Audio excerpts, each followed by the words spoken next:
Hey, primary friends. This book is about a girl that's not too much older than you. I think she would be 15.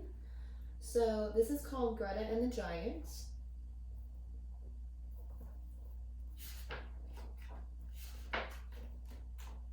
There was once a girl who lived at the heart of a beautiful forest. Her name was Greta. One morning, things weren't quite as they should be. Greta stepped out into her yard, and there, huddled together in the shadows of the trees, were all the animals of the forest. A soft, silvery brown wolf stepped forward with his tail low to the ground. "Please help us," he whispered. "The forest is broken, and we don't know where to go. The giants are ruining our home." The giants had always been there, for as long as Greta could remember, but now they were worse than ever. They were huge, lumbering oafs, and they were always busy. They chopped down trees to build homes, then they chopped down more trees and built bigger homes. The houses grew into towns, and the towns grew into cities. They built factories and shops and cars and planes. They worked all day and all night until eventually there was hardly any forest left. But the greedy giants had forgotten how wonderful the forest was.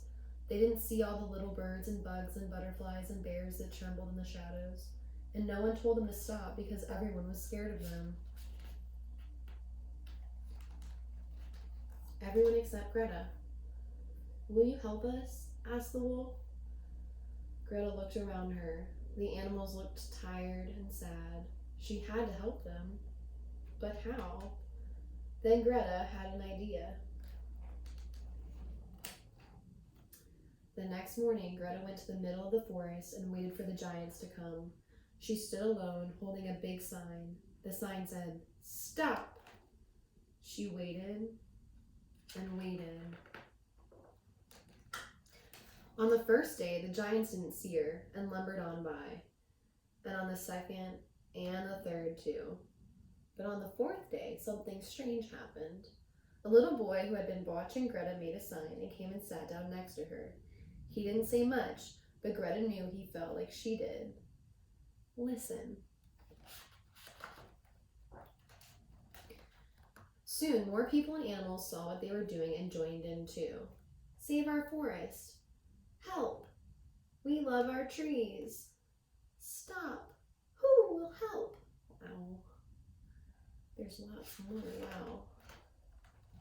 Before long, a huge crowd filled the forest, stretching out to the city and the roads beyond, and they stood together and waited.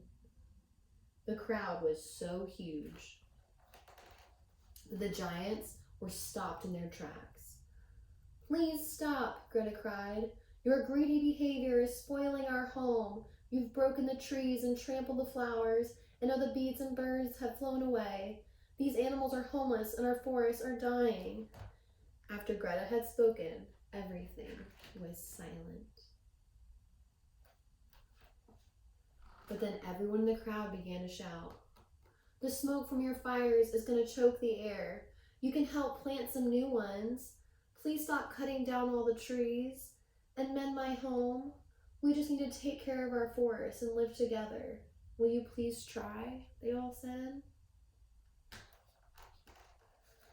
The giants shuffled and fidgeted and stomped their feet on the ground. They were embarrassed and a little bit sad. You see, the giants were so busy building they didn't see what they were doing to the forest or the animals who lived there. The giants felt terrible. "We're sorry," they said, and they promised to try harder. So from that day on, the greedy giants weren't so greedy. They slowed down and learned to sit quietly. They stopped working all the time and instead took up new hobbies. They stopped chopping down trees and learned all about gardening and living in the forest. And they cooked, repaired, tidied, and shared. And before long, the forest became more beautiful than they could have ever imagined.